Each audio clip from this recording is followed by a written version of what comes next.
Imagine you sit down to teach a child. You've got all the materials ready, you're feeling pretty good about it. Right, the perfect setup. Exactly. And they just look at you, cross their arms, set their jaw, and say, no. Oh, yeah. The classic standoff. And maybe there are tears or like this explosive burst of anger, or honestly, maybe it's just this incredibly heavy, defiant silence. Well, welcome to today's deep dive. Glad to be here. Today we are exploring this really fascinating lesson from an educational module called What to Do When Your Child Refuses to Learn. It's from Empowered Homefront. And our mission today is to unpack exactly why our gut reactions to this high-stress standoff completely backfire. They absolutely do. But more importantly, we're going to break down a very specific 3-step framework to actually fix it. Yeah, and I think that crossed arms moment, it's universal, right? Anyone who has ever tried to teach a young mind has been right there in that exact spot. Oh, totally. And even though this material is specifically geared toward parents who are transitioning into homeschooling, the psychology behind this refusal is, well, it's really a masterclass in human behavioral conditioning. It really is. It reveals so much about how the human brain just fundamentally adapts to any kind of change. So before we can even get to the solutions, we have to look at our own natural instincts. The module points out that adults naturally fall into two, I guess you'd call them status quo traps when a kid refuses. All right, the default settings. Yeah. And option one is forcing compliance. So you raise your voice, or you threaten consequences, or you just declare, like, you aren't leaving this table until that math worksheet is done. Which is, the most instinctual, autonomic response you can have. The adult feels their authority being challenged. Right? Yeah, you feel disrespected. Exactly. And so your own nervous system escalates right along with the child's. But here's the thing. Even if you win that immediate power struggle and the kid eventually fills out the worksheet, you've actually created this massive hidden deficit. You've built a negative anchor, as they call it. Precisely. You're triggering their sympathetic nervous system. The fight or flight response. Yes. Cortisol just floods their system. Yeah. And when that happens, the prefrontal cortex, the part of the brain that handles, logic and learning it, essentially goes offline. Wow. So they aren't even really learning at that point. No, neurologically, they aren't linking the feeling of success to the math problem. They are literally linking the act of learning to conflict, to fear, and to a failure of co-regulation. So every time they sit down to learn after that, that negative anchor fires. Right. Their brain preemptively anticipates a threat. So they're in a defensive posture before the book is even open. It's like turning your dining room into a toxic corporate office where the boss just yells louder. I mean, it breeds resentment, not productivity. That is a perfect way to put it. But then, compounding that problem is the alternative reaction, which is just giving up. Yes, the other traps. Right. You just throw your hands in the air, you say, fine, we'll skip it today, and you walk away. And the tension drops immediately, which feels like this huge relief. It does feel like relief, but it comes at a severe behavioral cost. Because giving up teaches the child's brain that resistance is a highly effective survival strategy. You're accidentally rewarding the refusal. Exactly. Their brain registers this super clear pattern. Oh, if I cross my arms and cry long enough, the demand just goes away. Isn't giving up essentially just kicking the can down the road, like ensuring tomorrow's fight will be even worse? Completely. And both of these reactions, whether you force it or you give up, they fail fundamentally because they treat the child's refusal as a character flaw. Right. We label them. We say they're being defiant or stubborn or just lazy. But if we discard those labels, we're forced to look at the actual root cause. Empowered Homefront introduces this massive paradigm shift here about what they call school conditioning. Okay, let's unpack this because this is huge. It really is. Yeah. Think about it. If a child has been in a traditional classroom or even just a highly rigid home environment, they've been trained in this very specific dynamic. The adult dictates, the child complies, or there's a consequence. Right. It's an environment built almost entirely on external control. Yes. So when you transition that child into a new environment, say a homeschooling setup where there's shorter sessions or way more autonomy, the child's brain doesn't immediately trust that sudden freedom. So you're saying a kid acting out isn't them being stubborn? Not at all. The refusal is a system test. Mm-hmm. The child is actively stress testing the new environment to see if the old rules still apply. That is wild. It's exactly like running a software diagnostic on a new operating system. Like their brain is running the old glitch patches, the crying, the refusal, just to see if the system crashes the way it used to. That software analogy is spot on. The brain is literally a pattern recognition machine. So when a deeply ingrained pattern gets disrupted, the nervous system experiences allostatic load. Which is what exactly? It's the physiological wear and tear of adapting to a new reality. The old conditioning is actively fighting the new environment. And the source material says this testing phase is completely normal, right? Like it typically lasts 2 to 4 weeks. Yeah, you essentially have to endure 2 to 4 weeks of a child's brain running diagnostics on your new educational setup. Which means our whole objective as the teacher or guide has to change. Because if their brain is just running a system diagnostic, we shouldn't punish the diagnostic. Right. Our goal is to prove the new system is actually safe.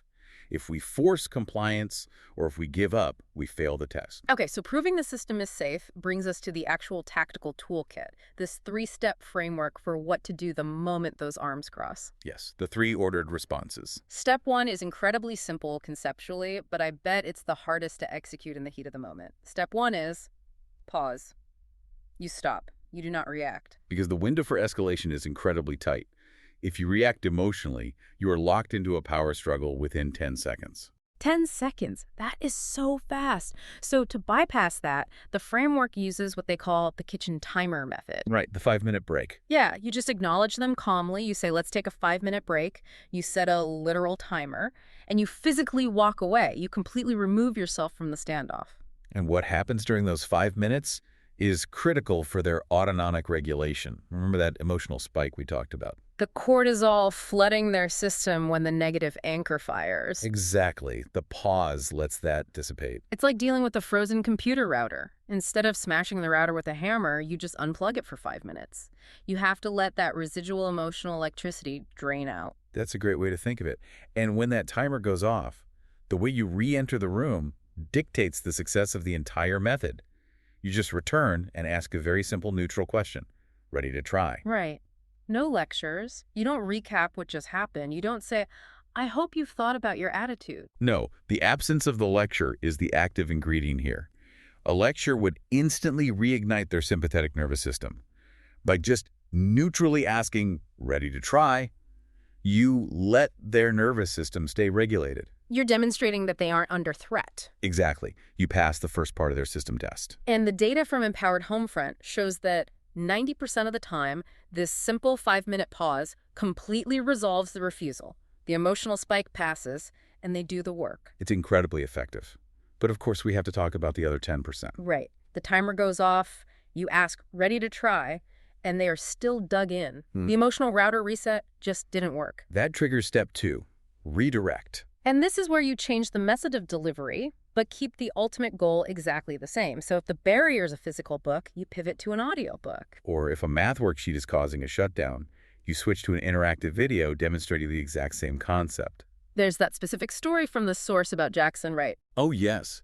Jackson was hitting an absolute wall with 2-digit addition. I mean, the frustration was escalating rapidly toward a full shutdown. And instead of forcing him to just stare at the paper until he miraculously understood it. They redirected. Yeah. They brought out physical tens and ones blocks for tactile feedback and queued up a YouTube video showing the math from a completely different visual angle. And that triggered the breakthrough. He finally relaxed and said, oh, I get it now. Exactly. Here's where it gets really interesting, though, because it's not just about a different visual.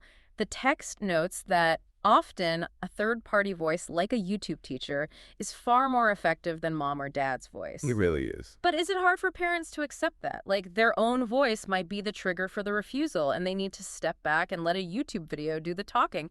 That feels like a huge ego hit. It is a massive ego hit. But understanding the mechanism helps remove the sting, I think. The child's resistance isn't some calculated disrespect of the parent.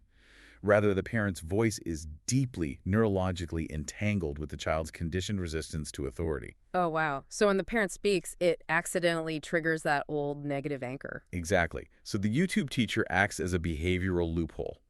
The child's brain doesn't have an established authority stress neural pathway built up around this random voice on the screen. So it bypasses the conditioned resistance entirely. Right.